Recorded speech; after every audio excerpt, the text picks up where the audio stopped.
Pain. It's a language that everyone can understand. Everyone at some point or another has experienced it, whether it be physical, emotional, or mental. Everyone can attest to it. Whether it be the loss of a loved one, or a friendship. The why is often not understood. Complications, falsehoods, or just plain simple loss can impair one's judgment. But the pain itself, that could be understood. And Wednesday once upon a time had promised herself she would not open her heart to love. A gateway to pain. But ultimately she had lied to herself. Because here she was, in love with a werewolf. The Poe Cup had passed by without incident, Wednesday and Enid having easily won the cup for Ophelia Hall. Upstaging resident Queen Bee Bianca, who furiously glowered at them as Enid lifted the cup above her head, letting out a cheerful, drawn-out whoop as she lofted it above her head. Wednesday glared at everyone else as they stood, daring them to say anything, but once Enid lifted their cup, her eyes softened watching the wolves celebrate their victory. The captain's honor to lift the cup first.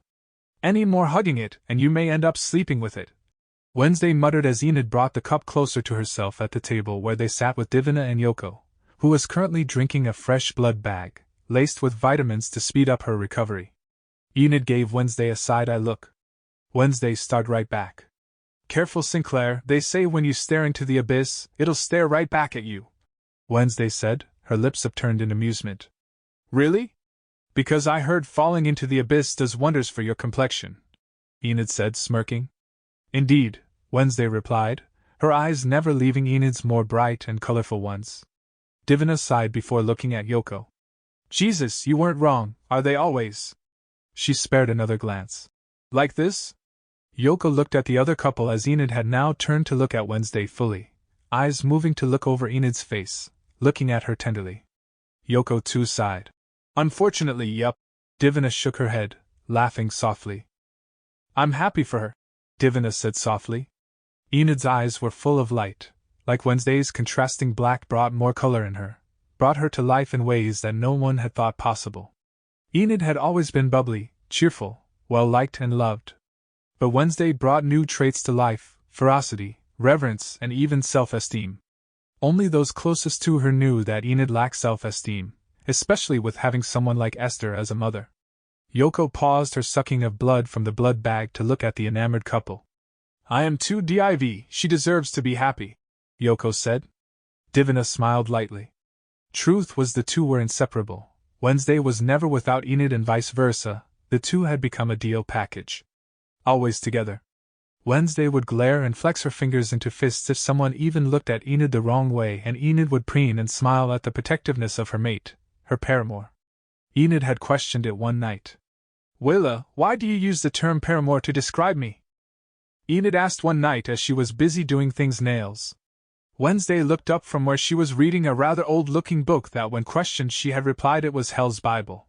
It means the illicit lover or partner. Sometimes that partner is married to another, Wednesday replied.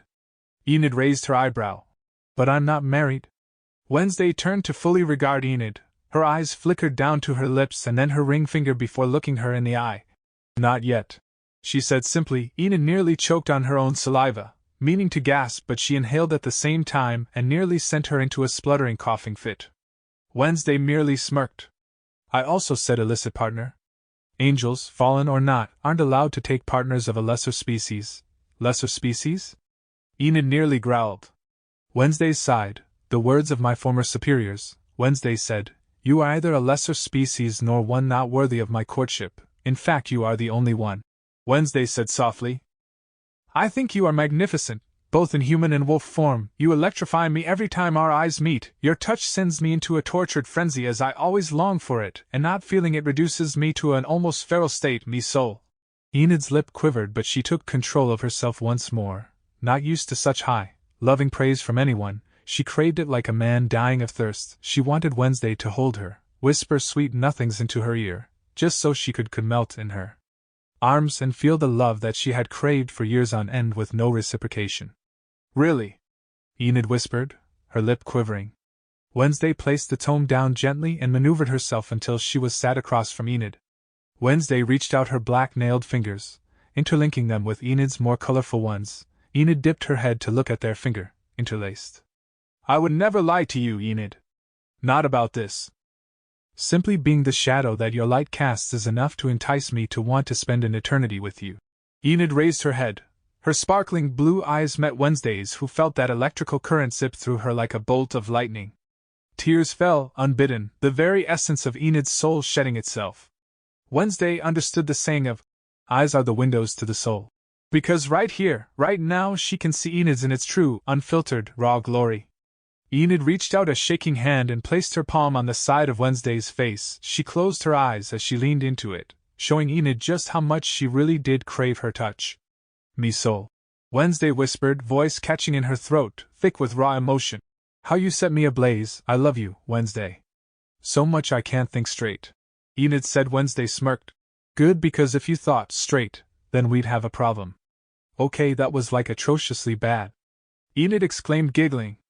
But it made you laugh. Wednesday pointed out. It did, astute observation, my demonis. Enid replied, eyes twinkling mischievously. Flattery and a fancy vocabulary will get you nowhere, Enid, Wednesday said smugly. Enid's eyes fluttered to gaze at Wednesday's lips. Is that why you're about to kiss me? Enid said, drawing closer.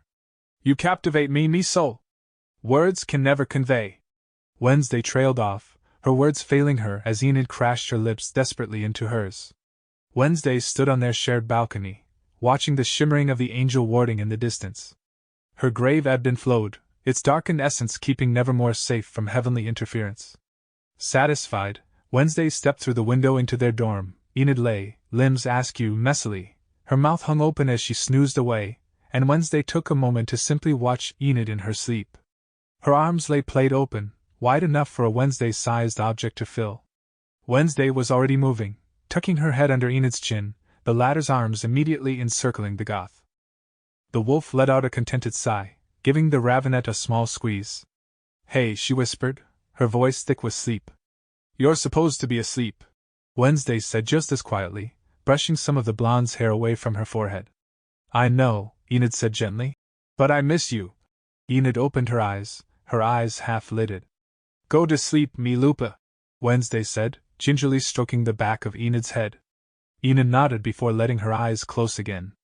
Even though Wednesday had checked the angel warding, she felt uneasy still. She couldn't put her finger on it, but as Enid fell asleep, Wednesday pressed her forehead to Enid's and allowed her grace to flow between them. As Enid dreamt of the enchanted forest, Wednesday hastened to join her. She had no idea how justified that unease was. Line break. The next day came all too soon for the student body.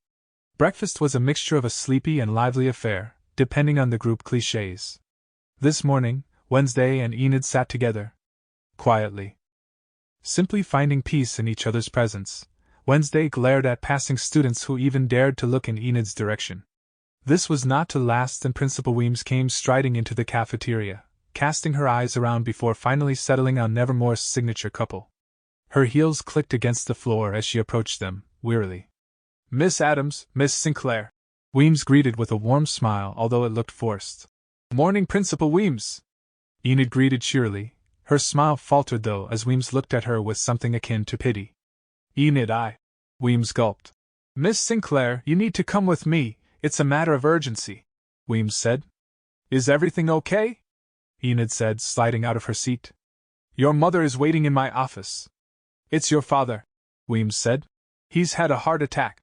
Enid's eyes widened, Weems beckoned her to follow. And Wednesday's sense of unease grew that much greater, like it gnawed on her insides that much harder. The three of them hurried along the corridor. She's currently signing the paperwork needed to take you out of school for an extended period. Enid bit her lip in worry, with Wednesday following behind like a dark shadow. Enid stepped into the office and faltered, seeing her mother and Fanir, the Region Alpha. Esther turned to regard her daughter with cold, unflinching eyes. Wednesday slid into the room as the door began to close. And Esther and Fanir both noticeably stiffened upon seeing the demon. This was the first time that Esther had actually seen Wednesday outside of their torture sessions. It was a funny thing to consider that Enid and Weems knew of Wednesday's torture of the woman, but both Esther and Fanir knew not that the other two knew that. But Esther spotted the Nevermore uniform that Wednesday wore and her lip curled. Of course the demon that had defiled her daughter would be here, who knew what horrible sexual acts her daughter had performed with a hellspawn. She sniffed the air discreetly, noting that both their scents were indistinguishably intermixed but not to the point of it being sexually so. Meaning Enid was not currently pregnant with a hellhound. "How's Dad? Is he okay? What happened?" The questions flew a mile a minute, causing Esther to scowl. "He's okay," she dismissed, causing Enid to almost flinch. "You need to sign these papers so that I can take you out of school, so you can see him." Enid nodded numbly as she moved over to the papers, unwittingly signing the papers that would seal her fate. Wednesday watched unblinking as Enid hastily scribbled her signature down. Weems took her ink stamper with the date and coat of arms and officially marked Nevermore's acceptance of the signed documents. "We hope your father is okay and you return to us soon, Enid," Weems said with a genuine smile. But as Esther and Fanny turned to take Enid away, the school started to shake and light began to fill every available crevice. A high-pitched whine caused everyone but Wednesday to shield their ears. Wednesday tore herself from the room and ran as fast as she could to the quad. She looked up to see what she feared to see. Hurtling down from the sky were 5 light meteorites. Wednesday watched as they flew high above the angel warding and came crashing down just beyond the barrier. "Stay here!" Wednesday commanded as she moved to the center of the quad. There were gasps of shock and awe as Wednesday unfurled her wings, the entire student body seeing the decayed, molting and decimated wings. She spread them to their fullest span, all 10 feet of it. They all watched as Wednesday took off, heading towards where the meteorites of light had come down. Wednesday scowled as she landed. Ishmael stood, arms crossed as he watched her approach the barrier. "This is your last chance, Serial," Ishmael said, his tone serious. He was covered in battle armor. A brown-colored chest plate adorned his chest, but his wings had been turned into deadly weapons of their own. His feather now had a protective layer of ethereal steel covering the backside of his wings, with pointed tips, turning them into deadly blades, capable of bisecting a human clean in two. "And if I don't?" "Then you bring down destruction upon them all. If you do not surrender yourself, we have been ordered to smite all of Nevermore. Every single outcast in that school will be destroyed without mercy or compassion." Wednesday scoffed and laughed bitterly. "You call yourselves angels of our Father?" Wednesday seethed. "You think he would want this? He ordered plenty of genocides in the past. Do you not remember the firstborn of Egypt?" She remembered it well. It was the last resort. It had ripped their father apart once the angel of death had left on its grim mission. Every firstborn of Egypt simply stopped breathing that night, dying peacefully. It achieved his goal, but it made him question himself. And it began his own, slow decision to remove himself from the affairs of his children. "He's not even there," Wednesday said, her face asunder. "He would not want this," she implored. "It matters little, we have our orders." "And we have ours," a voice said behind her. She turned about, and her face nearly dropped in shock. Morticia and Gomez Adams stood on either side of Wednesday, with Gomez brandishing his saber and Morticia placing a hand on Wednesday's shoulder. Things sat on Gomez's shoulder, flipping Ishmael off. Weems stood, her face furious. And behind her stood Yoko, Divina, Enid, the entire Nightshade party, amongst countless others who had rushed out to the field to see what was going on. Weems stepped forth. "If you think you're stepping a foot inside my school, I will fucking tear you all apart." Ishmael bellowed out a laugh. "Cute, we are the holy host of heaven. You think lesser beings such as yourselves can stop warriors of God?" Ishmael asked. "You come here, unprovoked, threatening genocide, you better believe we will try," Weems said, not backing down but holding her head up high as Morticia and Gomez flanked either side of her. "Nevermore has been sieged numerous times in the past. None have succeeded, and neither shall you." Ishmael glared as he gestured to the left and the right. The other 4 angels spread themselves out at an equal distance from each other. Weems ushered the students back, her eyes never leaving the angels on their doorstep. Ishmael locked eyes with Wednesday before she turned and moved back into the school with everyone else. The angels pointed their palms at the barrier. And holy white light began to fly forward, smashing into the barrier. A continuous stream of light slammed into the warding, causing the ground to shake and crack. The barrier held up considerably well as the angels allowed their light to seep away before powering up again, and letting the light smash into the barrier again and again. Brute force being one way of overpowering such warding. Inside, Weems had gathered the faculty and began to make preparations for the younger students to be transported out, with Gomez and Morticia volunteering to protect the retreating underage student body, although seniors, if they were of age, had volunteered to stay behind and help defend the school. Weems could not be more proud of her students, who banded together for this common goal. Wednesday watched and felt her heart sink. Because of her refusal to surrender, many would die. But she knew how her angelic siblings' minds worked. Even if she had surrendered, there was no guarantee that Nevermore would be safe. Like many before them, they would be made an example of to a world that no believed that they existed. But Ishmael was intent on killing her, for whatever goal he had deluded himself into believing in. She grabbed her sword, bringing it to beat, tapping into the residual grace that adorned the weapon, giving her strength and feeding her grace, making it that bit more brighter. Her eyes flashing pale blue briefly. Below, Esther and Fanir watched on nervously, their mission having suddenly bringing them into contact with beings they wished to avoid. Esther and Fanir conversed quietly, furiously as they attempted to come up with a plan B but failing miserably. Their scheming having gone awry, priorities that should have shifted had not.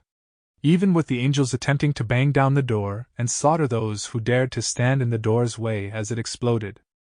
Wednesday stood, alone at the entrance to the school. Blade pointed towards the floor, her hands keeping it steady as she waited. As the barriers shook above and in front of her, she noticed it start to shimmer, weakening against such a barrage. She mused to herself a single, simple mantra. Every day is a good day to die.